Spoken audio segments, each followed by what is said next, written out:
തിരുവല്ലയിൽ നിന്നാണ്. Thiruvalla assembly നിയോജകമണ്ഡലത്തിൽ BJP NDAയുടെ സ്ഥാനാർത്ഥിയായ Shri Anoop ആന്റണിക്കൊപ്പം BJPയുടെ ദേശീയ നേതൃത്വത്തിലും സംസ്ഥാന നേതൃത്വത്തിൻ്റെയും ശ്രദ്ധ പതിഞ്ഞിട്ടുള്ള ഒരു യുവ നേതാവെന്ന നിലയിൽ തിരുവല്ലയ്ക്ക് ഇതുവരെ കാണാത്ത വികസനം കൊണ്ടുവരാം എന്നുള്ള ആത്മവിശ്വാസത്തോടെയാണ് ശ്രീ അനൂപ് ആന്റണി ഈ മത്സരരംഗത്തുള്ളത്. നമുക്ക് അദ്ദേഹത്തോടെ തന്നെ സംസാരിക്കാം. ശ്രീ അനൂപ്, സ്വാഗതം തത്വമയിലേക്ക്. തിരുവല്ലയിലേക്ക് സ്വാഗതം. തീർച്ചയായിട്ടും അങ്ങ് മത്സരിക്കുന്നു. ഇപ്പോൾ ദിവസങ്ങൾ മാത്രമാണ് ബാക്കിയുള്ളത് പോളിംഗിലേക്ക്. ഒരു ജനങ്ങളുടെ പൾസ് തീർച്ചയായിട്ടും മനസ്സിലായിട്ടുണ്ടാവും. എന്താണ് താങ്കളുടെ ഒരു ഫീലിംഗ്? അല്ല, എനിക്ക് ഈ തിരുവല്ലയിലെ ജനങ്ങളുടെ പൾസ് മനസ്സിലാക്കാൻ വേണ്ടിയിട്ട് ഇപ്പോൾ തെരഞ്ഞെടുപ്പിൻ്റെ ആവശ്യമില്ല. കാരണം ഞാൻ വർഷങ്ങളായിട്ട് തിരുവല്ല ജനങ്ങളോടൊപ്പം നിന്ന് ചേർന്ന് പ്രവർത്തിക്കുന്ന വ്യക്തിയാണ്. അതുകൊണ്ട് ഇവിടുത്തെ ഓരോ വീഡിയോകളും എനിക്ക് സുപരിചിതമാണ്. ഓരോ വ്യക്തികളെയുമായിട്ട് എനിക്ക് വ്യക്തിബന്ധമുണ്ട്. അതുകൊണ്ട് എന്താ പറയുന്നത്, അതുകൊണ്ട് എനിക്ക് ഇവിടുത്തെ കാര്യങ്ങളെക്കുറിച്ച് വളരെ വ്യക്തമായിട്ട്, വളരെ ഡീപ്പായിട്ട് ഗ്രാസ് റൂട്ട് ലെവലിൽ കാര്യങ്ങൾ അറിയാവുന്ന വ്യക്തിയാണ്.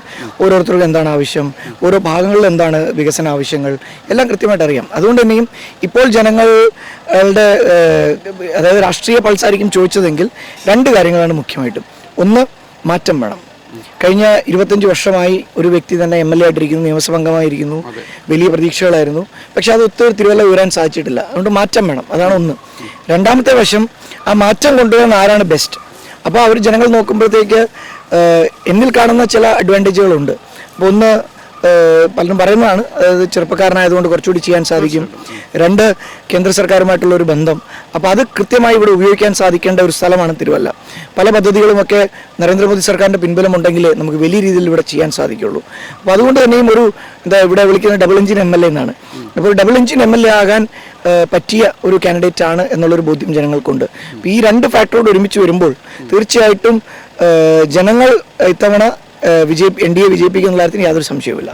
ഈ മതിയായി എന്നുള്ള ഒരു മുദ്രാവാക്യം ഉയർത്തിയാണ് BJP ഈ സംസ്ഥാനത്ത് ഇപ്പോൾ തെരഞ്ഞെടുപ്പിൽ മത്സരിക്കുന്നത്. അപ്പോൾ ഈ മതിയായി എന്നുള്ള മുദ്രാവാക്യത്തിന് ഏറ്റവും പറ്റിയ ഉദാഹരണം തിരുവല്ലയാണ് എന്ന് താങ്കൾക്ക് തോന്നുന്നുണ്ട്? തീർച്ചയായിട്ടും. 25 വർഷം ഒരു നിയമസഭാംഗമായിരിക്കുന്നു, ജനപ്രതിനിധിയായിരിക്കുന്നു. മണ്ഡലത്തിന് പ്രത്യേകിച്ച് വലിയ നേട്ടങ്ങളൊന്നും ഉണ്ടാക്കാൻ സാധിച്ചില്ല. അപ്പോൾ ജനങ്ങൾ പറയില്ലേ മതിയായില്ലേ, മതിയായി. ജനങ്ങൾ പറയുന്നുണ്ട്, അത് യാതൊരു സംശയവുമില്ല. 20-25 വർഷം എന്ന് പറഞ്ഞിരുന്നത് നമ്മൾ ഓർക്കണം, ഒരു കുഞ്ഞു ജനിച്ച് യുവാവേണ്ട പ്രായമാണ്, കല്യാണപ്രായം എത്തി ജോലി എത്തേണ്ട പ്രായമാണ്. അപ്പോൾ ഈ മണ്ഡലവും ആ രീതിയിലാവണ്ടേ. പക്ഷേ ഇപ്പോൾ ജനങ്ങൾ പറയുന്നത്, അന്ന് അദ്ദേഹം MLA ആകുന്ന സമയത്ത് ജനിച്ച കുട്ടി ഇപ്പോൾ യുവാവായെങ്കിലും തിരുവല്ലയുടെ വികസനം അന്നും ശൈശവാവസ്ഥയിലാണ്, ഇന്നും ശൈശവാവസ്ഥയിലാണ്. അതിന് യൗവനം ഇതുവരെ ലഭിച്ചിട്ടില്ല. അപ്പം അതുകൊണ്ട് തന്നെയും ജനങ്ങൾ അതുകൊണ്ട് തന്നെയാണ് പറയുന്നത് മതിയായി, ഇനി വേണ്ട. താങ്കൾ പുതുമുഖമല്ല, തിരുവല്ലയിലെ യുവ നേതാവാണ്. ഈ പറഞ്ഞ പോലെ വലിയ ബന്ധങ്ങളുണ്ട്. അപ്പോൾ താങ്കളെ സംബന്ധിച്ചിടത്തോളം ഒരു MLA എന്ന നിലയിൽ ഒരു പ്രയോറിറ്റീസ് കൊടുക്കുന്ന ചില വികസന സ്വപ്നങ്ങൾ കാണുമല്ലോ തിരുവല്ലയെ സംബന്ധിച്ച്? വളരെ ചുരുക്കത്തിൽ ഒന്ന് പറയാം. കുറേ കാര്യങ്ങളുണ്ട്, ചുരുക്കത്തിൽ പറയാൻ പറ്റില്ല. എന്നിരുന്നാൽ പോലും രണ്ട് കാര്യങ്ങളാണ്. ഒന്ന്, തിരുവല്ലയ്ക്ക് മൊത്തത്തിലുള്ളൊരു വികസനം, അതായത് ഇൻഫ്രാസ്ട്രക്ചർ വികസനത്തിൻ്റെ ഒരു വശം. രണ്ട്, ഏറ്റവും സാധാരണക്കാർക്ക് ആവശ്യമുള്ള വെൽഫെയർ പദ്ധതികൾ. ഇത് രണ്ടും ഒരേ തൂക്കത്തിൽ തന്നെ പോകേണ്ട കാര്യങ്ങളാണ്. അതിൽ ആദ്യത്തെ കാര്യം പറഞ്ഞു വരികയാണെങ്കിൽ, തിരുവല്ലയിൽ ഏറ്റവും പ്രധാനപ്പെട്ട കാര്യം തിരുവല്ലയിലെ കണക്ടിവിറ്റിയാണ്.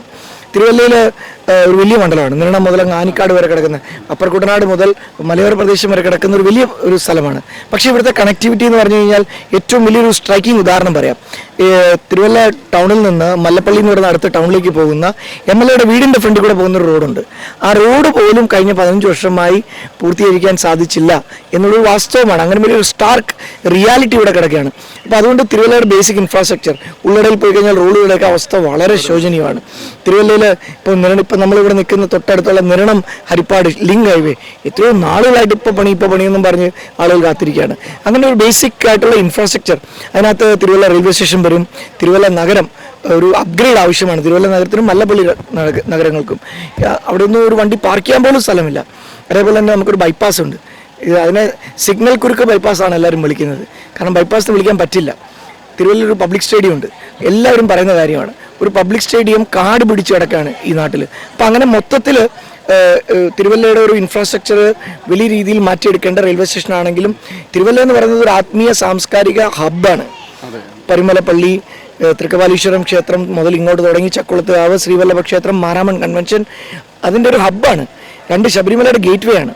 2 ഏറ്റവും വലിയ 2 മെഡിക്കൽ കോളേജുകളും ആശുപത്രികളും നടക്കുന്ന സ്ഥലമാണ്. ബിലീവേഴ്സും പുഷ്പഗിരിയും പരിമല ഹോസ്പിറ്റലും അങ്ങനെ KM ചെറിയാനും അടങ്ങുന്ന എല്ലാം കിടക്കുന്ന സ്ഥലമാണ്. ഇപ്പോൾ ഇത്രയും അധികം ആളുകൾ വരുന്ന ഒരു സ്ഥലത്ത്, ഷോപ്പിങ്ങിന് ആളുകൾ വരുന്ന സ്ഥലം, കല്യാണ സീസൺ സമയത്ത് ഇവിടെ ഭയങ്കര തിരക്കാണ്, NRIസിൻ്റെ കേന്ദ്രം, അത്രയും കിടക്കുമ്പോൾ അതിനൊത്ത ഒരു ഇൻഫ്രാസ്ട്രക്ചർ ഇവിടെ ഇല്ല. അപ്പോൾ ഇൻഫ്രാസ്ട്രക്ചർ വളർത്തുക എന്നുള്ളതാണ് ഒന്ന്. രണ്ട്, ഞാൻ നേരത്തെ പറഞ്ഞ വെൽഫെയറിനകത്ത് യുവാക്കളാണ് ഒരു പ്രധാനപ്പെട്ട ഘടകം. എനിക്കൊരു 5000 ചെറുപ്പക്കാർക്കെങ്കിലും തൊഴിൽ കൊടുക്കുന്ന ഒരു വലിയ പദ്ധതി ഇവിടെ കൊണ്ടുവരണമെന്നാണ് എൻ്റെ ഒരു ആഗ്രഹം. അതിന് സ്ഥലമില്ലാണ്ടെന്നല്ല, ഞങ്ങൾക്ക് സ്ഥലമൊക്കെ ഇഷ്ടം പോലെ ഉണ്ട്, അത് കൊണ്ടുവരണം. രണ്ട്, ഇവിടെ സ്ത്രീകൾ, പാവപ്പെട്ട ആളുകൾ, അവർ നേരിടുന്ന വീടില്ലാത്ത ആളുകൾ, കുടിവെള്ളമില്ലാത്ത ആളുകൾ, വീടിന് ചെറിയൊരു മെയിൻ്റെനൻസിന് വേണ്ടി കാത്തിരിക്കുന്ന ആളുകൾ, അല്ലെങ്കിൽ വീടിന് ലോൺ എടുക്കാൻ അല്ലെങ്കിൽ എന്തെങ്കിലും കാര്യത്തിന് ലോൺ എടുത്തിട്ട് അത് മാനേജ് ചെയ്യാൻ പറ്റാത്ത ആളുകൾ, ചികിത്സയ്ക്ക് പൈസ ഇല്ലാത്ത ആളുകൾ, ഇവരെല്ലാം കരുതാൻ വേണ്ടിയിട്ട് ഒരു വലിയ സമഗ്ര പദ്ധതി കൊണ്ടുവരണം. ഇതും എൻ്റെ വെൽഫെയറിനകത്തുള്ള രണ്ടാമത്തെ ഘടകമായിട്ട് വെച്ചിട്ടുണ്ട്. അപ്പം ഇങ്ങനെ സമഗ്രമായിട്ടുള്ളൊരു പ്ലാനും പദ്ധതിയുമാണ് എനിക്ക് തിരുവല്ലയ്ക്ക് വേണ്ടിയുള്ളത്. ഒരു യുവ നേതാവ് എന്നുള്ള നിലയിൽ താങ്കൾ ജെൻസി വോട്ടേഴ്സിനെ, ഫസ്റ്റ് ടൈം വോട്ടേഴ്സിനെ തീർച്ചയായിട്ടും കണ്ടിട്ടുണ്ടാവും. അവരുടെ ഒരു വികാരം എന്താണ്? അവർ ഇതാണ് പറയുന്നത്. അവർ പറയുന്നത്, ഞങ്ങളുടെ അച്ഛനും ഒക്കെ പറയുന്നത്, 20 വർഷം നിങ്ങൾ ജനിക്കുന്ന സമയത്ത് ഈ തിരുവല്ല എങ്ങനെയാണ് വരുന്നത് അതേപടി തന്നെയാണ് ഇപ്പോഴും കിടക്കുന്നതെന്ന് പറയുമ്പോൾ അവർ വലിയ ആശ്ചര്യത്തോടു കൂടിയാണ് നോക്കുന്നത്. പിന്നെ അവർ ഇപ്പോഴത്തെ ജെൻസി എന്ന് പറയുന്നത് അവർ സോഷ്യൽ മീഡിയ കൂടിയും ഒക്കെ ലോകത്തിൻ്റെ എക്സ്പോഷർ ഉള്ളവരാണ്. അവർ നോക്കുമ്പോൾ അവരുടെ നാട് ഇങ്ങനെ കിടക്കുകയാണ്, ഒരു ബേസിക് ഇൻഫ്രാസ്ട്രക്ചർ ഇല്ല, ബേസിക് സൗകര്യങ്ങളില്ല. കഴിഞ്ഞ ദിവസം ഒരു കൊച്ചുകുട്ടി എൻ്റെ അടുത്ത് കൊണ്ട് പറഞ്ഞു, എൻ്റെ ഡ്രീം എന്ന് പറയുന്നത് ഒരു ഒളിമ്പിക് മെഡലിസ്റ്റ് ആവണമെന്നാണ്. പക്ഷേ തിരുവല്ലയിൽ എവിടെ പോയി പ്രാക്ടീസ് ചെയ്യണം, അതിനുള്ള സംവിധാനം എവിടെ എന്നുള്ള ചോദ്യം ചോദിച്ചുകൊണ്ട് എൻ്റെ അടുത്ത് വന്നെങ്കില്ല.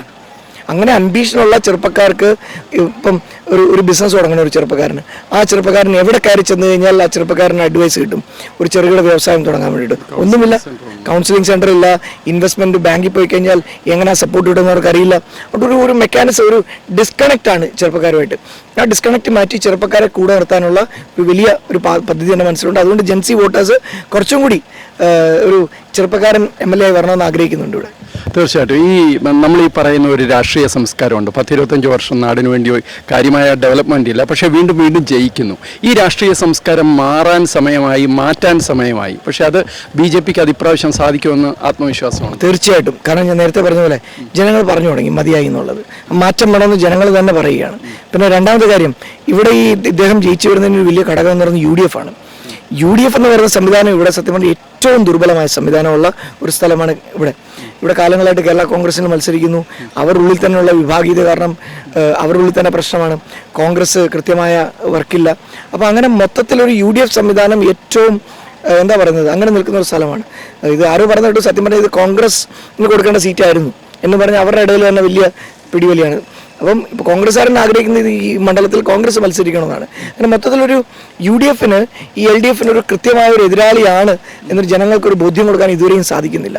ഇപ്പോഴാണ് ഒരാൾ LDFന് എന്താ പറയുന്നത്, ഇപ്പോൾ MLA അദ്ദേഹം എല്ലായിടത്തും പോയിട്ട് എന്നെക്കുറിച്ചാണ് കൂടുതലും പരാമർശിക്കുന്നത് എന്ന് പറഞ്ഞാൽ ഒരു കൃത്യമായൊരു മത്സരം MLAക്ക് കൊടുക്കാൻ സാധിക്കുന്നത്, അദ്ദേഹത്തോട് ഒരു തിരിച്ചൊരു ചോദ്യം ചോദിക്കാൻ, ഇങ്ങനെ നടന്നാൽ മതിയോ തിരുവല്ല, അല്ലെങ്കിൽ ഇങ്ങനെ മതിയോ തിരുവല്ല, ഞങ്ങളെ ടേക്കൺ ഫോർ ഗ്രാൻഡ് എടുക്കരുത് പ്ലീസ് എന്ന് പറയാൻ ഒരാൾ ഇപ്പോഴാണ് വന്നത്.